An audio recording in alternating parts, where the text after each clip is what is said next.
اور جو لوگ کہہ رہے تھے کہ یہ مارچ تحریک لبیک پاکستان نے کیوں نکالا اب جب کہ اسرائیل اور حماس کے درمیان سیز فائر ہو چکا تھا، تو یہ اس وقت میں کیوں نکلے؟ تو یہ آپ کے لیے بتاتا چلوں کہ پہلے بھی 5 دفعہ تحریک لبیک پاکستان جب سے حماس پر ظلم شروع ہوا اس وقت سے مارچ نکال چکی ہے، 5 مارچ۔ اب یہ 6واں مارچ تھا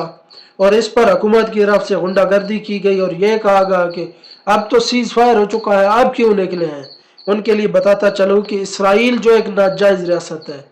اور ٹرمپ جس کو یہ شہباز شریف لوگ نوبل پرائز سے نوازنے کی جو ہے حمایت کرتے نظر آ رہے ہیں، ان کے لیے عرض ہے کہ اسرائیل نے معاہدے کی مکمل طور پر خلاف ورزی کر دی ہے اور گزشتہ رات سے اب تک اسرائیل کے 97 فلسطینی شہید کیے جا چکے ہیں۔ یہ رہا آپ کا سیز فائر، جس کی وجہ سے آپ نے تحریک لبیک پاکستان کے نہتے کارکنوں پر گولیاں چلائیں۔ وہ سیز فائر معاہدے کی تو اب خلاف ورزی کر چکا ہے اسرائیل، اب اس کو آپ کیا کہیں گے؟ اور مجھے تو یہ سمجھ نہیں آ رہا کہ جب طاہر القادری صاحب مارچ نکالیں وہ بھی دہشت گرد، جب بلوچستان کی بچیاں روڈوں پر نکلیں وہ بھی دہشت گرد، جب پی ٹی آئی والے روڈوں پر نکلیں وہ بھی دہشت گرد، جب تحریک لبیک پاکستان والے روڈوں پر نکلیں وہ بھی دہشت گرد، لیکن